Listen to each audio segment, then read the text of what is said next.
Bienvenidos a En Pocas Palabras, el podcast de Omar García. En Alemania, el gobierno incrementó el 24% el gasto militar interanual, consolidando un giro histórico en su política de defensa. El canciller Friedrich Merz justificó esta decisión ante la necesidad de fortalecer la soberanía europea, en particular tras criticar abiertamente la falta de una estrategia de salida clara por parte de Estados Unidos en su guerra contra Irán. Europa entra en una carrera armamentística sin precedentes en las últimas décadas. En España, afiliados de la Confederación de Médicos están en huelga indefinida. Demandan una reforma urgente del Estatuto Marco para mejorar las condiciones laborales. La ministra de Sanidad, Mónica García, hizo un llamamiento al diálogo sosegado para evitar el colapso de los servicios de urgencias en varias comunidades autónomas.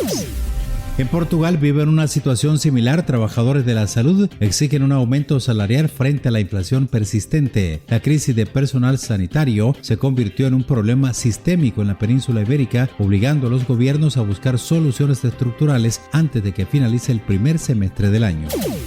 Representantes de los países firmantes del Tratado sobre la No Proliferación de Armas Nucleares se reúnen esta semana para revisar el histórico acuerdo en vigor desde 1970. Firmado en su momento por casi todos los países del planeta, a excepción de Israel, India y Pakistán, la idea era impedir la propagación de las armas nucleares, promover un desarme completo y fomentar la cooperación para el uso pacífico de la energía nuclear. Difícil un acuerdo porque los poderosos son los que deciden y tienen las armas. Rusia, Estados Unidos, Francia, Reino Unido, China, India, Pakistán, Israel y Corea del Norte. 12.241 ojivas nucleares, de las cuales el 90% está en manos de estadounidenses y rusos.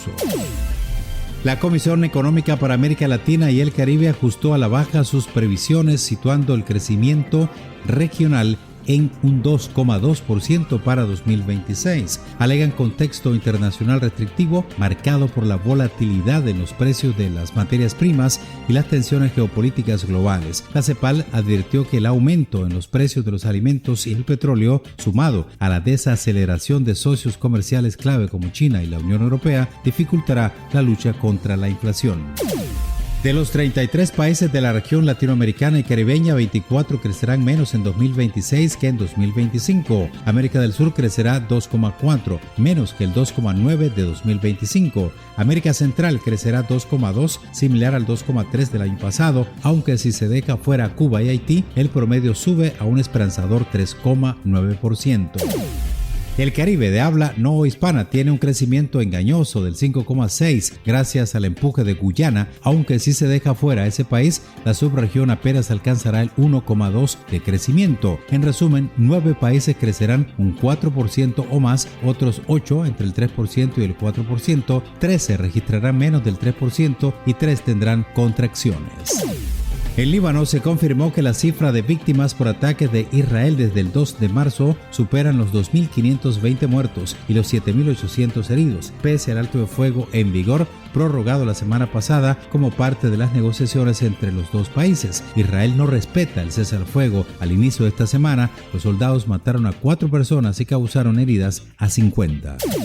Hace unas semanas se la nombraron y ya fue a conversar con el Papa. León XIV, líder de una iglesia católica que reserva el sacerdocio solo para hombres y las mujeres para asistencia o servidumbre, recibió a Sara Mublali, la primera mujer designada al frente de la iglesia anglicana en la capilla Urbano VIII del Palacio Apostólico. 60 años después del primer encuentro entre un papa y un arzobispo de Canterbury, desde la ruptura entre las dos iglesias cristianas en 1534, Juan XXIII recibió a Geoffrey Fisher el 24 de marzo de 1966, ahora León XIV y Mublali llaman a trabajar juntos pese a reconocer las diferencias entre ambas confesiones.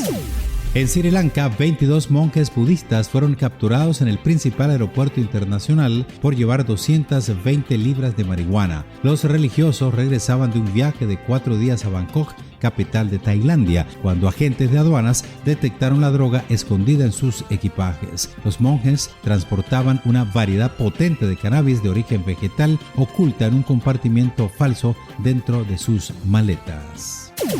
China bloqueó la compra de Manus, un emprendimiento especializado en inteligencia artificial por parte de Meta. La operación estaba valorada en aproximadamente $2.000 millones. Manus se había posicionado como un líder emergente en algoritmos de procesamiento de lenguaje natural y su integración a Meta era vista como una amenaza para los reguladores chinos, quienes prefieren mantener obviamente el talento y la propiedad intelectual dentro de sus fronteras. Gracias por elegirnos entre el infinito mundo de las comunicaciones actuales.